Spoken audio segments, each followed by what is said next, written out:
दुर्गा मंदिर में नवरात्रि उत्सव की धूम थी। मंदिर में दर्शनों के लिए भक्तों की भीड़ लगी थी। मंदिर के पुजारी जी भक्तों के समक्ष मां दुर्गा के 9 रूपों का वर्णन कर रहे थे। देवी दुर्गा जो शक्ति का प्रतीक है, ममतामयी मां है।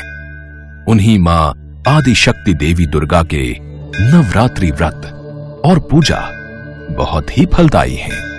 नवरात्रि के दिनों में मां दुर्गा के नाम का जाप करने और मां दुर्गा के 9 रूपों की पूजा करने से मनुष्य के सारे पाप धुल जाते हैं, साथ ही जीवन के सारे दुख दूर हो जाते हैं। मां दुर्गा के नवरात्रि व्रत रखकर और उनकी पूजा करके मनुष्य जो भी मनोवांछित इच्छा रखकर अपनी झोली फैलाता है, मां दुर्गा उसकी झोली में खुशियां भर देती हैं। कहते हैं मां के द्वार से कोई भी भक्त खाली झोली वापस नहीं आता। मां दुर्गा अपने भक्तों की पुकार अवश्य सुनती हैं। दुष्टों का संहार करने तथा भक्तों का उद्धार करने के लिए मां दुर्गा ने 9 रूप धारण किए। मां दुर्गा का प्रथम रूप है देवी शैलपुत्री। नवरात्रि के पहले दिन मां शैलपुत्री की पूजा की जाती है। शैलपुत्री माता सती को कहा जाता है, जो माता का पहला अवतार था। सती राजा दक्ष की कन्या थी। राजा दक्ष द्वारा महादेव के अपमान के कारण माता सती ने पिता द्वारा किए गए यज्ञ की अग्नि में कूदकर खुद को भस्म कर लिया था। फिर अगले जन्म में पर्वतराज हिमालय की पुत्री के रूप में जन्म लिया और शैलपुत्री के नाम से जानी गई। बोलो मां शैलपुत्री की जय। नवरात्रि के दूसरे दिन मां ब्रह्मचारिणी की पूजा होती है। कहा जाता है भगवान शिव को पति रूप में पाने के लिए जब देवी पार्वती ने कठोर तपस्या की, वर्षों तक कठिन उपवास रखे और कई हजार वर्षों तक निर्जल और निराहार रहकर तपस्या की, माता के इस कठोर तप के बाद ही माता पार्वती ने महादेव को पति के रूप में प्राप्त किया था। इस कारण उनका दूसरा नाम ब्रह्मचारिणी पड़ा। बोलो मां ब्रह्मचारिणी की जय। माता का तीसरा स्वरूप चंद्र घंटा के नाम से प्रसिद्ध है। नवरात्रि के तीसरे दिन मां चंद्र घंटा की पूजा की जाती है। इनके मस्तक पर चंद्र के आकार का तिलक है। कहा जाता है कि विवाह के दिन भगवान शिव के रूप को देखकर उनके माता पिता और अतिथिगण भयभीत हो गए और देवी पार्वती की मां मैना देवी मूर्छित हो गईं। तब देवी पार्वती ने चंद्र घंटा का रूप धारण किया और भगवान शिव के पास पहुंच गई। उन्होंने बहुत विनम्रता से भगवान शिव से एक आकर्षक राजकुमार के रूप में प्रकट होने के लिए कहा, जिसके पश्चात दोनों का विवाह हो गया।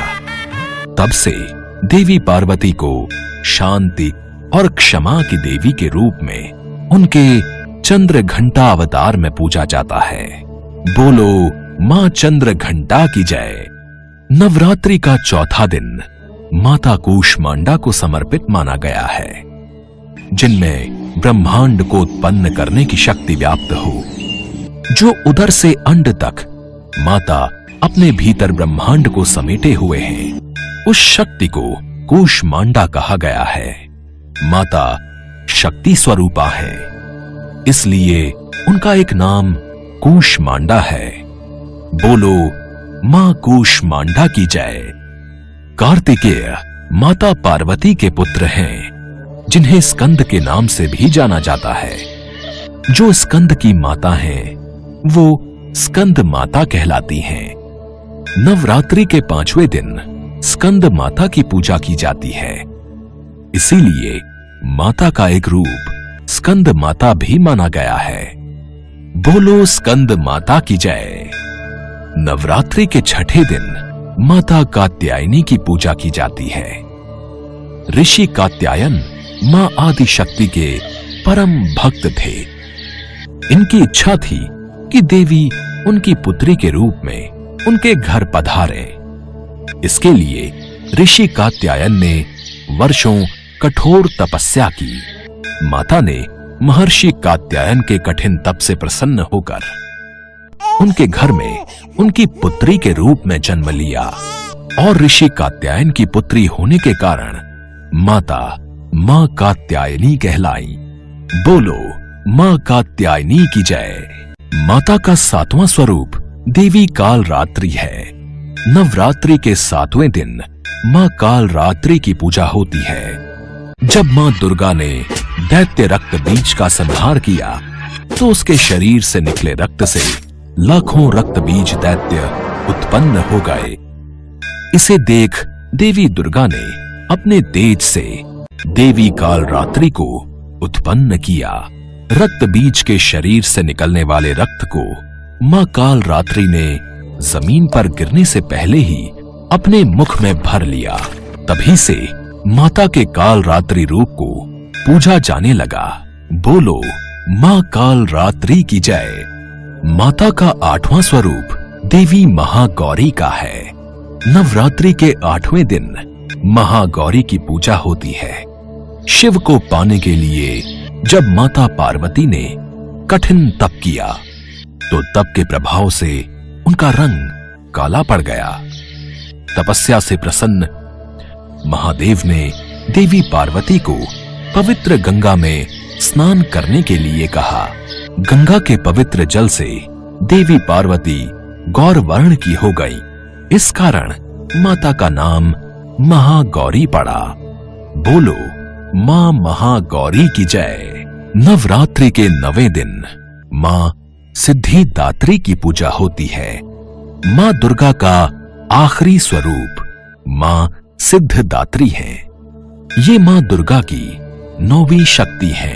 पुराणों के अनुसार भगवान भोलेनाथ ने भी सिद्धिदात्री की कृपा से ही समस्त सिद्धियों को प्राप्त किया था। इसी कारण वे जगत में अर्धनारीश्वर नाम से प्रसिद्ध हुए। मां सिद्धिदात्री की उपासना करने से भक्तों की सभी इच्छाएं पूर्ण होती हैं। इनकी पूजा करने से यश, धन और बल की प्राप्ति होती है। जो भी भक्त पूरे मन और श्रद्धा से मां सिद्धिदात्री की पूजा करते हैं उनके जीवन के सारे दुख दूर हो जाते हैं और अंत में मोक्ष की प्राप्ति होती है। बोलो मां सिद्धिदात्री की जय।